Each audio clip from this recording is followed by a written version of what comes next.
ምሳሌ ሚዲያ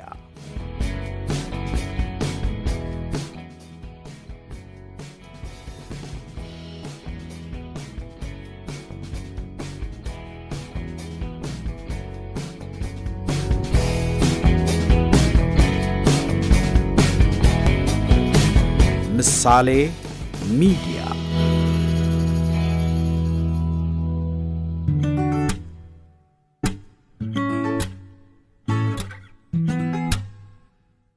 ኑሮ በደቡብ ኮሪያ ከኬፓፕ ድምቀት በስተጀርባ ያለው የሴኡል ሚስጥር። ዓለምን በኪፖፕና በኪድራማ ያስፈነጠዘችው ደቡብ ኮሪያ ዛሬ የሰው ልጅ ወደፊት ስልጣኔ የደረሰበትን ጫፍ የምናይባት ሕያው ቤተ ሙከራ ሆናለች። ሴኡል በጭራሽ አትተኛም። በየጎዳናዎቿ የሚፈሰው የሰው ባሕርና ሰማዩን የሚቀዱት የብርሃን ማስታወቂያዎች ደቡብ ኮሪያን የቴክኖሎጂ ገነት አስመስለዋታል። ይህ ሁሉ ድምቀትና ውበት ምን አይነት መሥዋዕትነት የተከፈለበት እንደሆነ የሚያውቁት ግን ጥቂቶች ናቸው። ደቡብ ኮሪያ ዝም ብላ ሀገር አይደለችም። እሷ በውበት በሀብትና በውድድር ላይ የተገነባች ጥብቅ ግዛት ናት። እዚህ ሀገር መኖር ማለት በሰከንድ ውስጥ በሚለዋወጥ ቴክኖሎጂና ለሺህ ዓመታት በቆየ ወግ መካከል መወጣጠር ነው።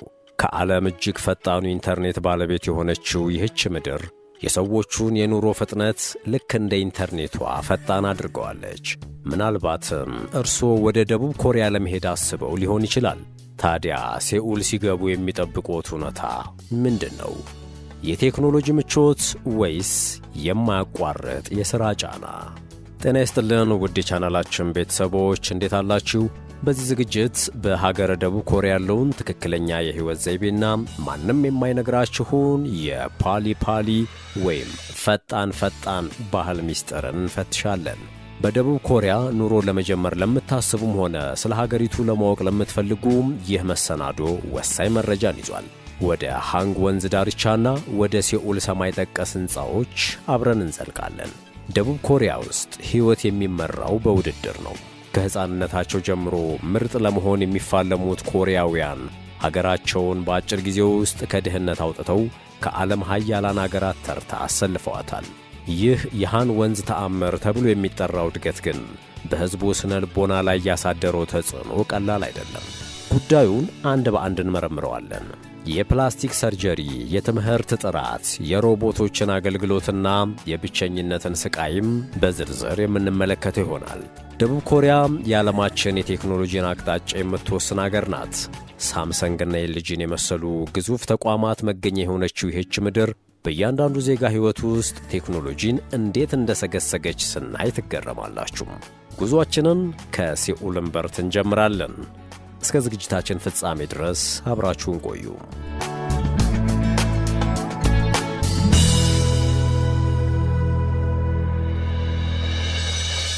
የፓሊ ባህል፣ የፍጥነት አባዜ። ደቡብ ኮሪያን የሚገልጻት አንድ ትልቅ ቃል አለ። ፓሊ ይባላል። ትርጉሙም ፍጠን ማለት ነው። ይህ ባህል በሀገሪቱ የሥራ የምግብና የአገልግሎት ዘርፍ ውስጥ በግልጽ ይታያል። ደቡብ ኮሪያውያን መቆየትን አይወዱም።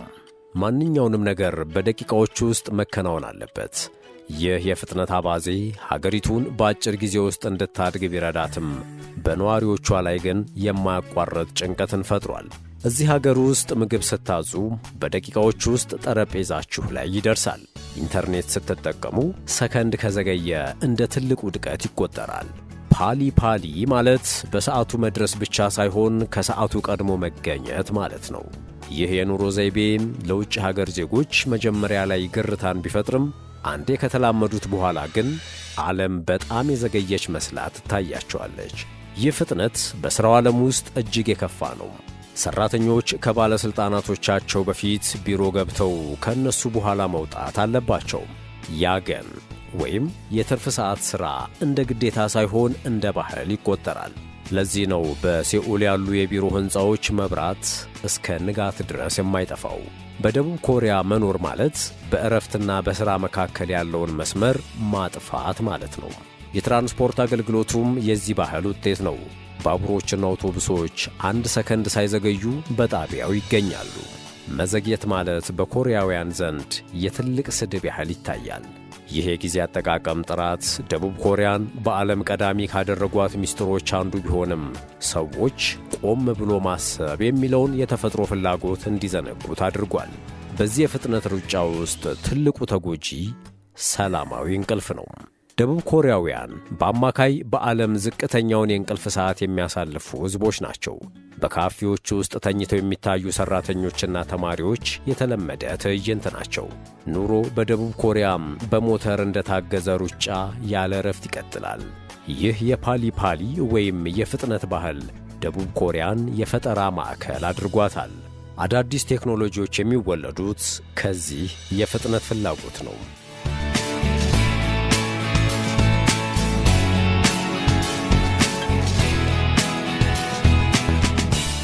የትምህርት ጫና፣ የሱኑንጉ ውጥረት። ደቡብ ኮሪያ ውስጥ ትምህርት ዝም ብሎ ዕውቀት መቅሰሚያ ሳይሆን የህልውና ጦርነት ነው። እያንዳንዱ ተማሪ ሱኑንግ የተባለውን የዩኒቨርሲቲ መግቢያ ፈተናን ለማለፍ ገና ከልጅነቱ ጀምሮ በከፍተኛ ጫና ውስጥ ያልፋል። ይህ ፈተና በሚካሄድበት ቀን ሀገሪቱ ቆም ትላለች። አውሮፕላኖች ድምፅ እንዳይረብሹ በረራ ያቆማሉ። መኪናዎች እንዳይጮኹ ይከለከላል። የአንድ ተማሪ የወደፊት ሕይወት በዚህ 8 ሰዓት በሚወስድ ፈተና ላይ የተመሠረተ ነው። ተማሪዎች ከጠዋቱ 2 ሰዓት እስከ ሌሊቱ 4 ሰዓት ድረስ በትምህርት ቤትና በሃግዎን ወይም በግል ማጠናከሪያ ትምህርት ቤቶች ውስጥ ያሳልፋሉ። የኮሪያ እናቶች ለልጆቻቸው ትምህርት ያላቸው ጉጉት ታይገር ማምስ የሚል ስያሜ ያሰጥቷቸዋል። ውጤት ማጣት በቤተሰብ ዘንድ እንደ ትልቅ ውርደት ስለሚቆጠር ተማሪዎች ከአቅማቸው በላይ እንዲለፉ ይገደዳሉ። ይህ ጫና ደቡብ ኮሪያን በዓለም ከፍተኛ የትምህርት ጥራት ካላቸው አገራት ተርታ አሰልፏታል። ነገር ግን የዋጋው መጠን አስፈሪ ነው። የተማሪዎች የጭንቀት መጠንና ራስን የማጥፋት ሙከራ በዓለም ከፍተኛው ነው። በኮሪያ ሰማይ ተብሎ በሚጠሩት 3 ታዋቂ ዩኒቨርሲቲዎች ውስጥ መግባት ብቸኛው የስኬት መንገድ ተደርጎ ይወሰዳል። ተማሪዎች በመጫወቻ ሜዳ ሳይሆን በቤተ መጽሐፍ ውስጥ ያድጋሉ። ጓደኝነትም ቢሆን በውድድር የተሞላ ነው። ብልጥ ካልሆንክ ቦታ የለህም የሚለው መፈክር በልጆቹ አእምሮ ውስጥ ይሰርጻል። ይህ ሥርዓት አገሪቱን እጅግ ብልህ መሐንዲሶችንና ዶክተሮችን ቢሰጣትም የልጅነት ደስታን ግን ቀምቷቸዋል። መንግሥት ይህንን ጫና ለመቀነስ የተለያዩ ሕጎችን ቢያወጣም የወላጆች ፍላጎት ግን አሁንም እንደቀጠለ ነው። ሃግዎን የተባሉት የግል ትምህርት ቤቶች በቢሊዮን የሚቆጠር ዶላር የሚያንቀሳቅሱ ግዙፍ ኢንዱስትሪዎች ሆነዋል። ኑሮ በደቡብ ኮሪያ ገና በሕፃንነት በፈተና ወረቀት ላይ ይጀመራል። ይህ የትምህርት ጥራት ደቡብ ኮሪያን የዓለም የእውቀት ማከማቻ አድርጓታል።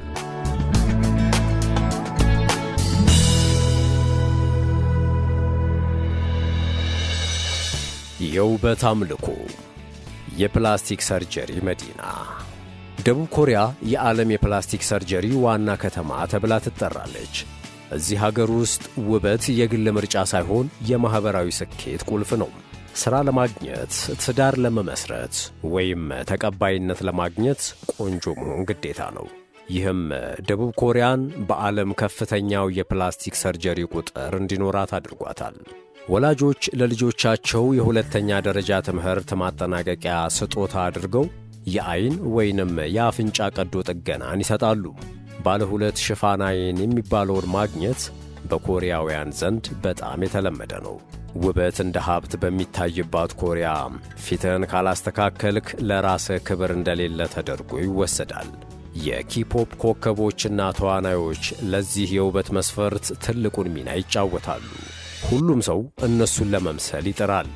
ጋንግናም የተባለው የሴኡል ክፍል በመቶዎች የሚቆጠሩ የውበት ክሊኒኮች የሞሉት ሲሆን የዓለም ቱሪስቶችም ውበታቸውን ፍለጋ ወደዚህ ይተማሉ። ይህ ኢንዱስትሪ በየዓመቱ ቢሊዮን ዶላሮችን ለሀገሪቱ ያስገኛል። ይህ የውበት ጫና ግን በወጣቶች ላይ ትልቅ ስነ ልቦናዊ ጉዳት እያደረሰ ነው። ራስን መሆን የሚለው ጽንሰ ሐሳብ በኮሪያውያን ዘንድ እየጠፋ መጥቷል።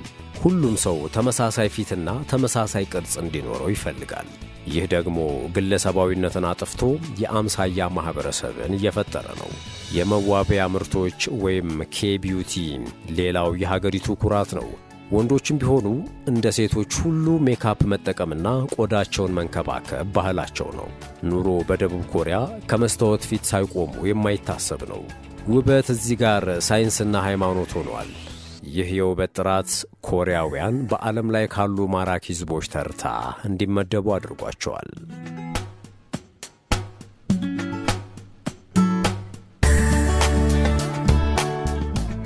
ዲጂታል ገነት፣ ሮቦቶችና ስማርት ሲቲ። ደቡብ ኮሪያ ውስጥ ወደፊት መሄድ አያስፈልጋችሁም። ወደፊት ራሱ ቀድሞ መጥቶላችኋል። በሴውል ጎዳናዎች ላይ ምግብ የሚያቀርቡ ሮቦቶች፣ ያለ አሽከርካሪ የሚሰሩ ባቡሮችና በኤአይ የታገዙ የደንበኞች አገልግሎት የተለመዱ ናቸው። ቴክኖሎጂ የቅንጦት ሳይሆን የዕለት ተዕለት ኑሮ አካል ነው። ኑሮ በደቡብ ኮሪያ የሰው ልጅ ከማሽን ጋር እንዴት እንደሚዋሃድ የሚያሳይ ትልቅ ምሳሌ ነው። ስማርት ስልኮች የሰውነታቸው ክፍል እስኪመስሉ ድረስ ተጣብቀውባቸዋል። እያንዳንዱ የቤት ቁሳቁስ በኢንተርኔት የተገናኘ ነው። ከቤቱ ሳይወጡ ሁሉንም ነገር በስልክ ማዘዝና በደቂቃዎች ውስጥ ደጃፎ ላይ ማግኘት ይቻላል። ይህ ዲጂታል ምቾት ደቡብ ኮሪያን ለኑሮ እጅግ ቀላልና ቀልጣፋ ሀገር አድርጓታል። የሳምሰንግ ተጽዕኖ በሀገሪቱ ላይ ግዙፍ ነው። ሳምሰንግ ስልክ ብቻ ሳይሆን መርከቦችን፣ ሕንፃዎችንና መድኃኒቶችንም ያመርታል። ደቡብ ኮሪያውያን ሳምሰንግ ሪፐብሊክ ውስጥ ነው የምንኖረው ይላሉ። ይህ የኮርፖሬት የበላይነት ሀገሪቱን የቴክኖሎጂ ኃያል ቢያደርጋትም ትናንሽ ንግዶችን ግን ለኪሳራ ዳርጓል። በመላው ሀገሪቱ ያለው ነፃ ዋይፋይና የዲጂታል ክፍያ ሥርዓት ቦርሳ መያዝን አስቀርቷል። የገንዘብ ኖቶች በኮሪያውያን ዘንድ ትዝታ እየሆኑ መጥተዋል። ይህ የቴክኖሎጂ እድገት የቆየውን ማኅበራዊ ግንኙነት አጥፍቶታል። ሰዎች በአካል ከመገናኘት ይልቅ በስክሪን መገናኘትን መርጠዋል። መንግሥት ሰንግዶ የተባለችውን የዓለምን የመጀመሪያዋን ስማርት ሲቲ ገንብቷል። ይህች ከተማ በቆሻሻ አወጋገድ፣ በኃይል አጠቃቀምና በደህንነት ረገድ ሙሉ በሙሉ በቴክኖሎጂ የምትመራ ናት። ኑሮ በደቡብ ኮሪያ በሳይንስ ፊክሽን ፊልም ውስጥ የመኖር ያህል ስሜት ይሰጣል። ይህ የዲጂታል የበላይነት ደቡብ ኮሪያን የዓለም የቴክኖሎጂ አምባሳደር አድርጓታል።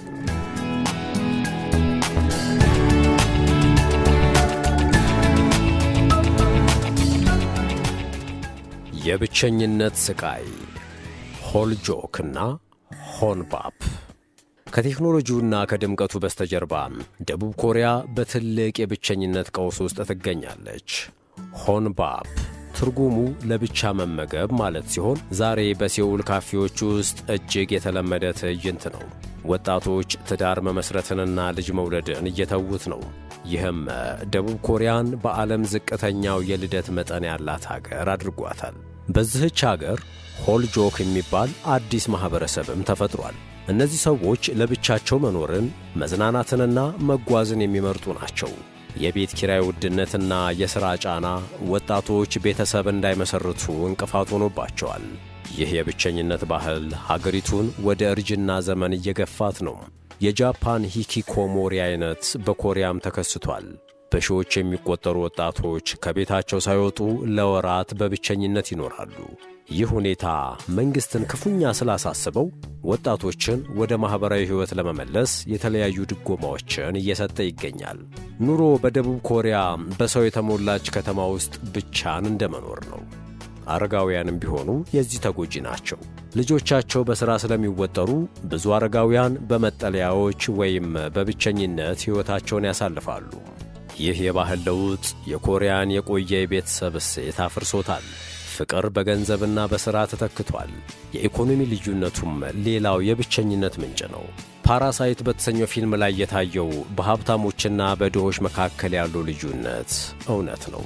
ድሆች ባንጂሃ ወይም ምድር ቤቶች ውስጥ እየታፈኑ፣ ሀብታሞች ደግሞ በሰማይ ጠቀስ ሕንፃዎች ውስጥ ይኖራሉ። ይህ ፍጥጫ ማኅበራዊ ስምምነቱን አናግቶታል። ደቡብ ኮሪያ ይህንን የብቸኝነት ማዕበል ለማቆም እየታገለች ነው። ስኬት ማለት ገንዘብ በሆነበት ማኅበረሰብ ውስጥ የሰው ልጅ ፍቅር ቦታ አጥቷል።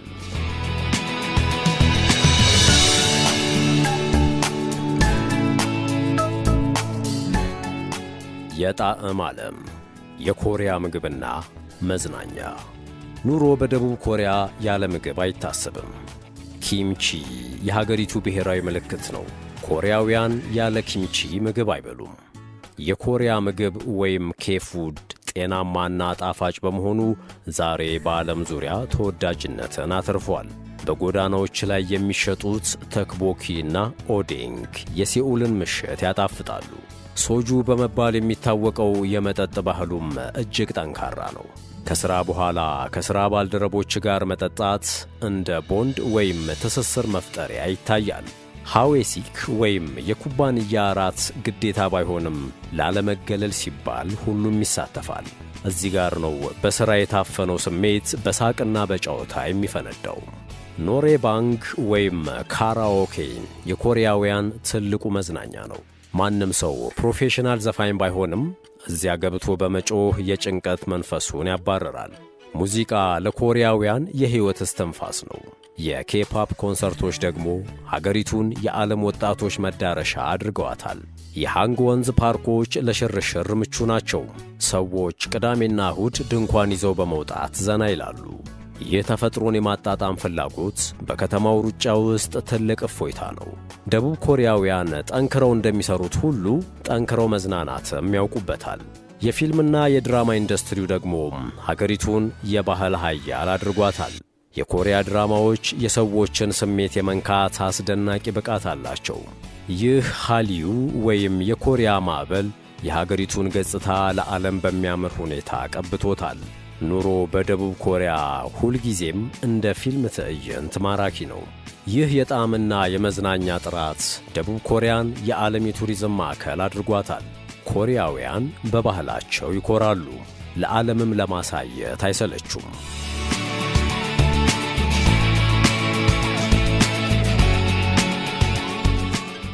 የሃን ወንዝ ተአምር። ደቡብ ኮሪያን ስንመለከት የምናየው የጽናትና የትጋት ውጤትን ነው። ከጦርነት አመር ተነስታ የዓለም የቴክኖሎጂና የባህል መሪ መሆኗ ለሁሉም ታዳጊ ሀገራት ትልቅ ትምህርት ነው።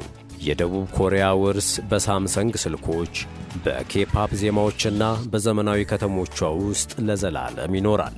የደቡብ ኮሪያ ታሪክ ግን ትልቅ ማስጠንቀቂያም አለው። እድገት ብቻውን ሰላም አይሰጥም። የሥራ ጫና፣ የውበት አምልኮና የብቸኝነት ቀውስ የሰው ልጅ ለሥልጣኔ የከፈለው ዋጋ መሆኑን ያሳያል። እናም ደቡብ ኮሪያ የሰው ልጅ ምኞትና የስኬት ተቃርኖ መገለጫ ናት። ቪዲዮውን ስለተመለከታችሁ እናመሰግናለን። እናንተስ ደቡብ ኮሪያን እንዴት አገኛችኋት? የቴክኖሎጂ ገነት ወይንስ የውድድር እስር ቤት? በደቡብ ኮሪያስ የመኖር ሕልም አላችሁ? አስተያየታችሁን በኮመንት መስጫው ላይ አጋሩን። የዛሬውን በዚህ ፈጸምን።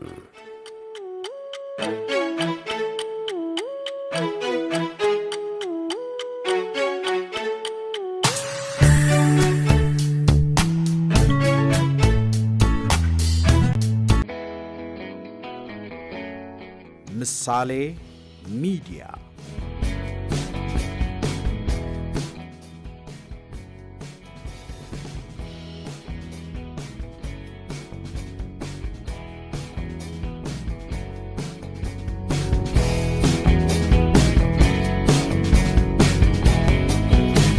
ምሳሌ ሚዲያ